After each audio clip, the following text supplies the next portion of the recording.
Y esta noche nos enlazamos hasta Argentina con la periodista y escritora Olga Warnat. Buenas noches, Olga, bienvenida a Punto de Referencia.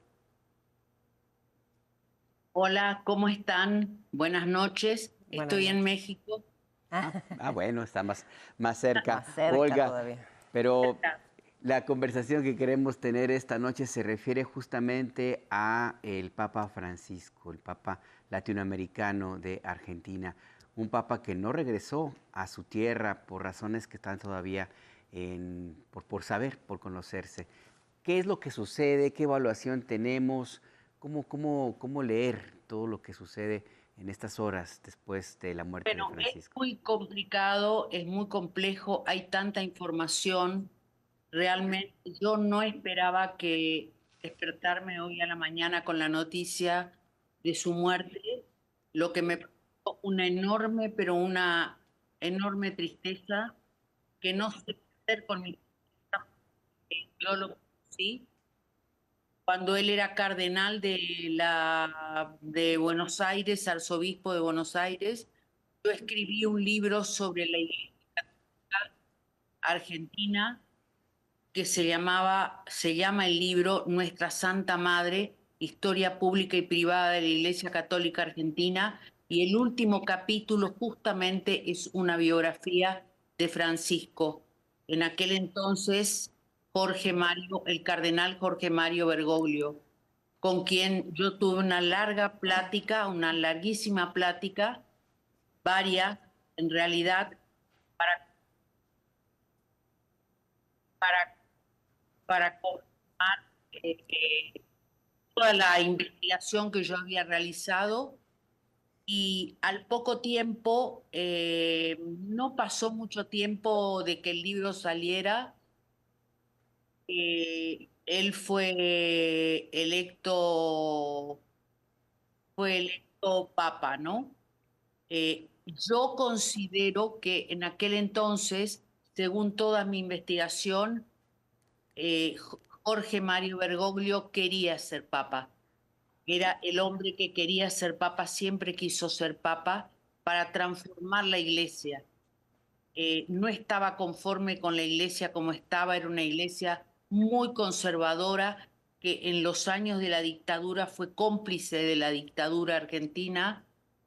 Fue una iglesia que fue cómplice de abusos a menores, y fue una iglesia súper, súper conservadora. No le dio espacio a las mujeres y vemos ahora que sí, que digamos, yo si tengo que decir qué pienso de Francisco, Francisco como tal, hace no mucho tiempo recibí una carta de él, cosa que me emocionó muchísimo y hoy la miraba y no dejé de llorar en todo el día.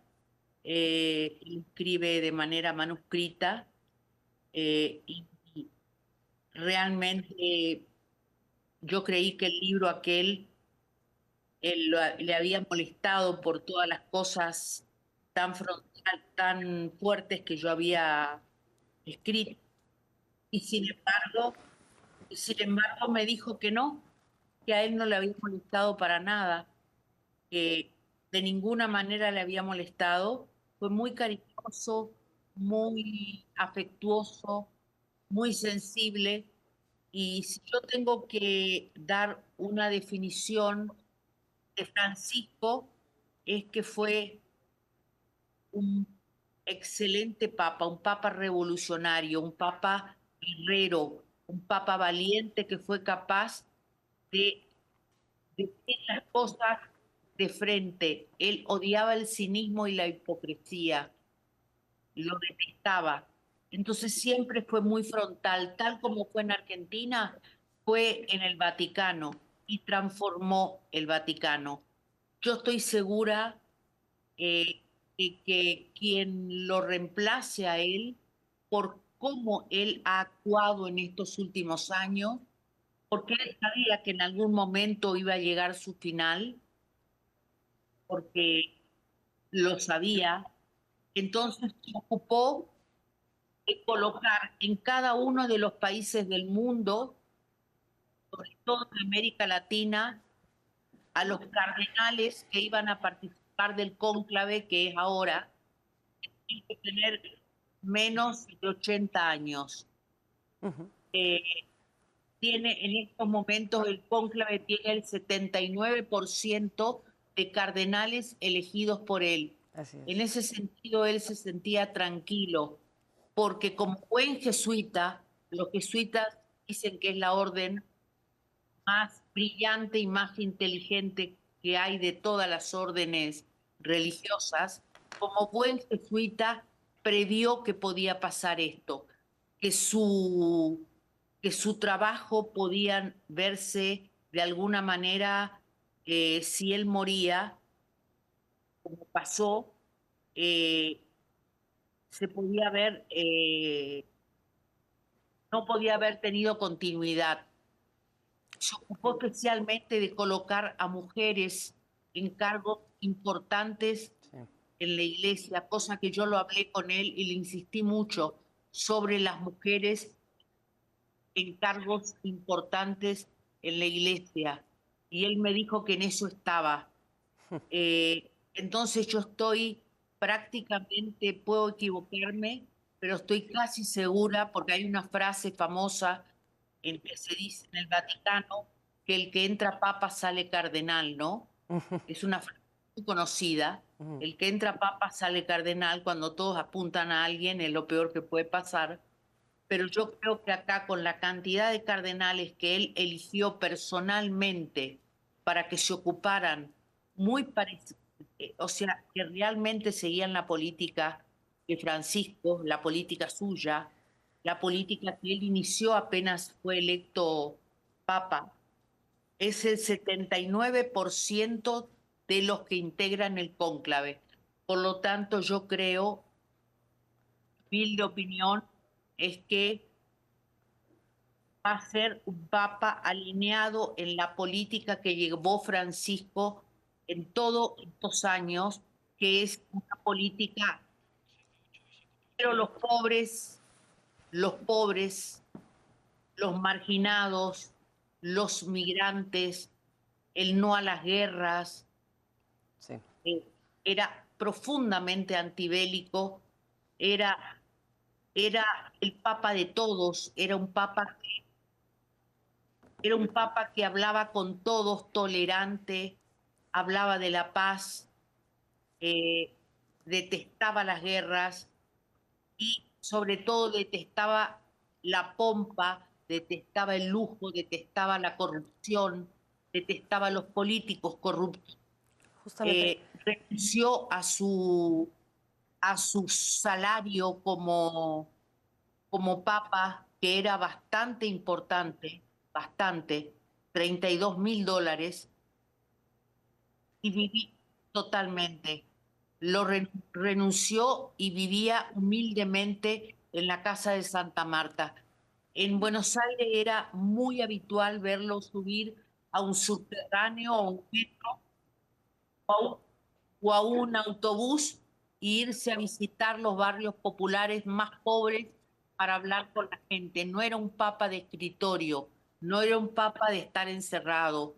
Era un hombre muy inteligente, le gustaba leer, le gustaba profesor de literatura, era profesor de literatura, le gustaba mucho la música, escuchaba música, le gustaba el fútbol, por supuesto, era muy futbolero, y la verdad que se lo va a extrañar muchísimo, muchísimo.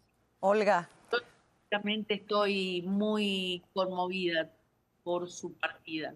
Sí, sin duda, tú y mucha parte de la población mundial, efectivamente un perfil muy, muy especial, el del Papa Francisco. Olga, y déjame regresarme un poco a esto que comentabas al principio. Tuviste la oportunidad de conocerlo personalmente, de investigarlo cuando él todavía no era papa, cuando era parte de la estructura de la Iglesia en Argentina, en este libro que hiciste, Nuestra Santa Madre, Historia Pública y Privada de la Iglesia Católica Argentina.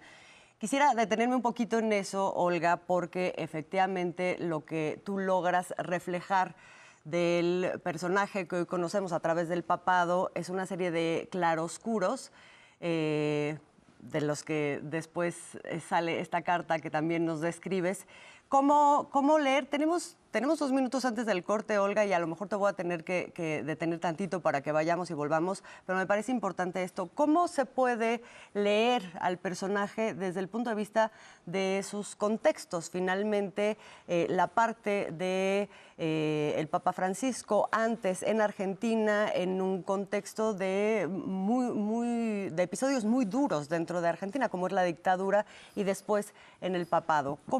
¿Qué lectura le das? Bueno, la dictadura de alguna manera influyó mucho en Francisco, sobre todo porque la congregación de los jesuitas quedó bajo la lupa de los dictadores, de los genocidas que gobernaban, y además en el Vaticano. En ese momento el Papa era Pablo VI, y él no quería a los jesuitas, los tildaba de comunistas. Él se apoyó en los legionarios de Cristo y trató en lo posible, casi disuelve la congregación. Entonces, durante la época de la dictadura fue una época muy dura para Francisco, que era titular de la Orden de los Jesuitas en la Argentina. Y además tenemos que muchos de los jesuitas trabajaban en los barrios y en las villas, trabajaban haciendo trabajo social y fueron secuestrados. Yo pude hablar con 2 de ellos que fueron secuestrados en la Escuela de Mecánica de la Armada, fueron muy torturados, y Francisco me contó que él se reunió con Macera, con uno de los dictadores, Olga, para te pedir vamos a tener que interrumpir, disculpa, nos viene el corte, pero si te parece regresemos después de un minuto para continuar con la conversación. Que nos hablabas de un episodio importante en la biografía del Papa Francisco, la dictadura y el papel que jugó como arzobispo, como cardenal allá. Sí, cuéntanos. Sí, él no era cardenal todavía, él era el jefe de la Orden de los Jesuitas. Entonces, cardenal fue mucho después. Esta es la parte de la dictadura en la que uno puede decir dónde están sus sombras y sus luces, porque a la vez salvó mucha gente que fue a pedirle ayuda para salir del país, los colocaba en el baúl de su carro y los llevaba hasta el aeropuerto de Ezeiza y los sacaba del país. Son las luces y sombras de un ser humano que se vio involucrado en una situación muy compleja y muy difícil porque él también estaba amenazado. En la dictadura